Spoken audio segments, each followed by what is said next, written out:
Ito na po yun.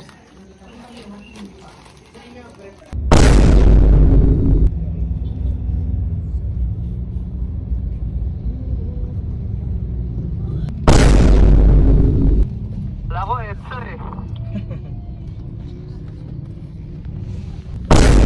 Bakal ko lang yan.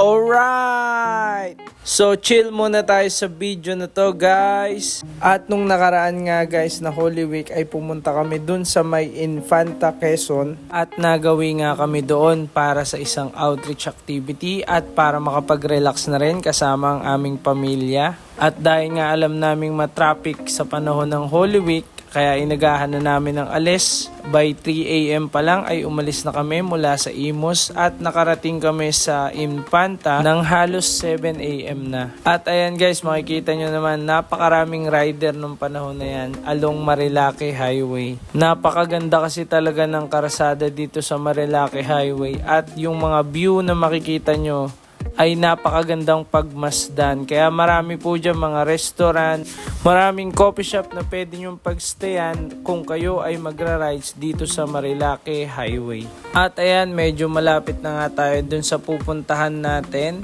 Kung makikita nyo yung paligid ay napakahamog sa lugar na to. Ito guys, yung welcome arc ng Infanta Quezon. At dito nga rin pala sa lugar na to guys ay nandyan din ang kilometer 90. Nung dumaan nga kami dito guys ay napakaraming mga riders na nagpipicture dun sa welcome arc. At nandito na nga tayo guys sa Barangay Magsaysay. At syempre mag-aalmusal muna kami dito sa may Lumihan. At di lang sa Batangas may Lumihan guys, dito rin sa Infanta meron din kayong makakainan ng mga lomi dito. Kaya saktong-sakto yan sa lamig ng panahon ang mainit na lomi. At ayan, kasama natin ang ating pamilya. So kumpleto po kami ngayon guys at nandito kami lahat para makapag-relax ng kaunti. Ayan, busy sila sa kwentuhan nila, hindi natin alam kung anong pinag-uusapan nila dyan guys. So ito naman ang aking kapatid at pinsan. Ayan, shoutout sa iyo Yoji, ang ating napakalupit na sharer ng ating mga video. Wow. Todo suporta talaga yan sa ating pagbablog. Alright! Ayan guys, yan yung isang view deck na pupuntahan natin. Tapos yan naman yung isa guys. Andyan yung mga view deck overlooking. Medyo natatakpan lang ng fog ngayon.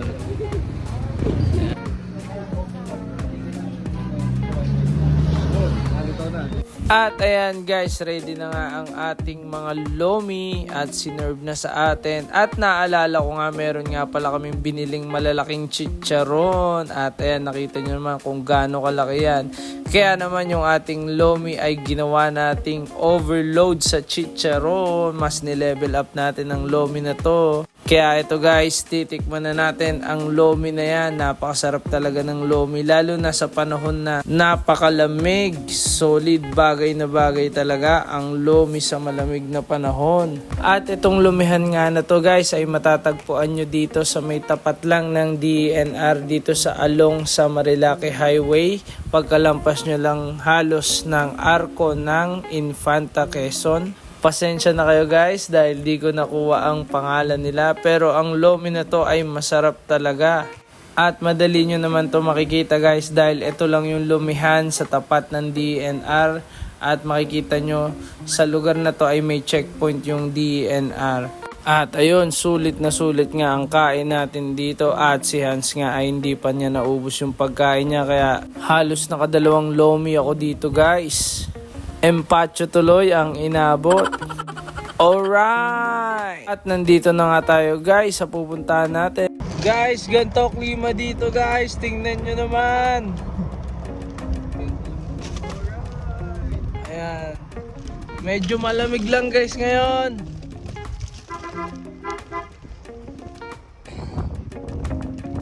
Guys, nandito tayo ngayon sa Infanta.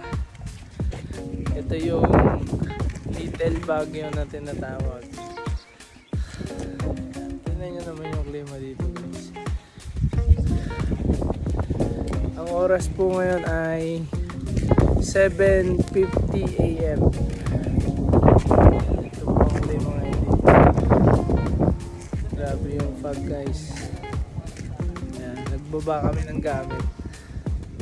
At ayun guys, nandito nga tayo ngayon sa Sitio Camagong, Barangay Magsaysay, Infanta, Quezon.